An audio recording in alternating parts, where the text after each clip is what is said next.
Hi, Dr. Ben Newman. I study coronaviruses for a living. Yeah, I'm not one of these people from another field that's, hopped on the bandwagon while it's hot. I've always been here. Although, no, it was the second virus that I grew. The first one was a plant virus. So maybe I am a bandwagoner, but I've been on them for a long time. Yeah. Yeah, over 20 years. So, next question is from Barb. Good morning, Barb. Good morning again, Barb. Yeah, you've had a couple questions before. Hi again, Dr. Ben. I'm wondering for people taking biologics for autoimmune diseases if they're at more risk for the worst of COVID. Okay, interesting question. Yeah. I wasn't sure exactly what biologics means in the normal parlance. I mean, it could mean anything biological, right? But the way it is apparently being used in medicine, and remember, I'm a science doctor. I am not a medicine, like people medicine doctor. Yeah. So I can explain what's going on at the molecular level usually.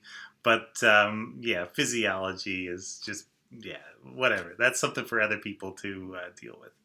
But what we're talking about here is very much working on the molecular level. So biologics are, for the most part, antibodies that will go in and stick to something. And so you deliberately put in these antibodies, or sometimes it's half an antibody where they sort of cut it and make two little mini antibodies called FABs. Or it can be a thing called a single chain antibody, or sometimes they'll feel a little bit fancy, and they'll call it a nanobody, which is a kind of the same thing as a single chain. It's one particular kind of single chain. Sometimes they'll also call these like alpaca or camel antibodies. Those are the same as the nanobodies, which are just a single chain version of an antibody. Oh, there, got me doing it now. What that means is that an antibody is normally made of, well, it's actually made of four different protein chains, two that make one side and two that make the other side. And the actual binding part is at the tip of that sort of Y-shaped molecule right here and here. And so you can make a version, or camels make a version, that is just one piece of protein that wraps around and forms the entire tip. And so those are easy to copy and manipulate and grow tons of and purify. And so they make really nice things to potentially use. They make good biologics. Anyway, to get to your actual question, there are several of these antibodies that are being considered as therapies for coronavirus. I don't know of any that would necessarily make coronavirus worse. So what they're doing is they're usually shutting down one or more of the messages that cells of the immune system are sending to each other. And so the ones that are listed here are TNF, which is tumor necrosis factor. This is one of those, I mean, they call it a pro-inflammatory cytokine, but I just lost everybody with that. It's a thing that is going to be part of a strong immune response. And there's a lot of TNF that is made as part of the general destruction of the lungs in COVID-19. So turning a little bit of this off probably doesn't take too much away from the immune system, because a bit of it will still get through, but it would limit some of the damage. And so if you were already on TNF blockers, my prediction is that it would probably make things a little bit better rather than worse. But of course, what does a prediction count for when you can actually look at a clinical study?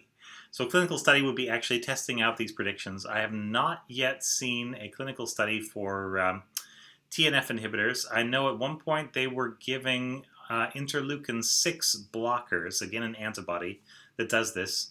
And this is something that's given for rheumatoid arthritis, among other things. I need to look up and see how that came out, but there hasn't been a marching band going down the street out there yet. So I'm thinking it must have been either a small benefit or no significant benefit. So we'll see. I don't know. I'll look it up, or maybe the results are not in yet. I guess that might be more likely. Interleukin 17 would be, it's made by a couple different kinds of cell. One of those is called a Th17 cell, which is, if I remember right, kind of a regulator of some parts of the immune response.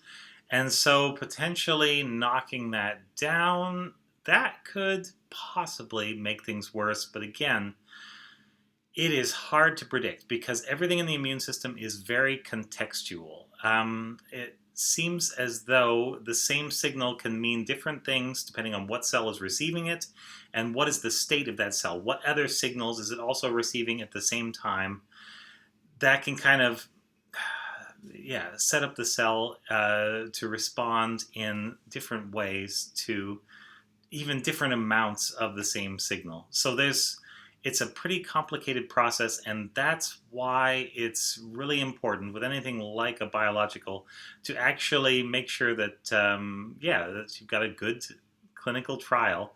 But once again, these are some of the things that they actually have a mechanism where they could work. These are things that are safe enough that they're used already. And rather than seeing another hydroxychloroquine trial, I would like to see more trials of things like this because we do not yet currently know with certainty, at least as far as I'm aware from the papers I've read, whether any of these would actually help. And there is a reasonable mechanism where they could help. And so if they could help, and we don't know yet if they help, why not give them a shot? Yeah, because these are things that are available. Something like convalescent plasma would probably only be available in the larger hospitals because you need somewhere that's able to draw the plasma, do all the tests on it, including a neutralization assay, and then, guarantee it's sterile and inject it back into people. And a lot of the smaller hospitals, from what I understand, are not able or willing to do this. Yeah. So, I would very much like to see some of these treatments because they're things that could be given even at medium size and smaller hospitals. Anybody that is in fit state to run an IV bag, I believe, is capable of delivering these things. And if they work, it'll be fantastic. And let's find out. That's what science is for. Let's figure out what works and what doesn't. So thanks very much. This has been Ask Dr. Ben. That was another good question. Thank you, Barb.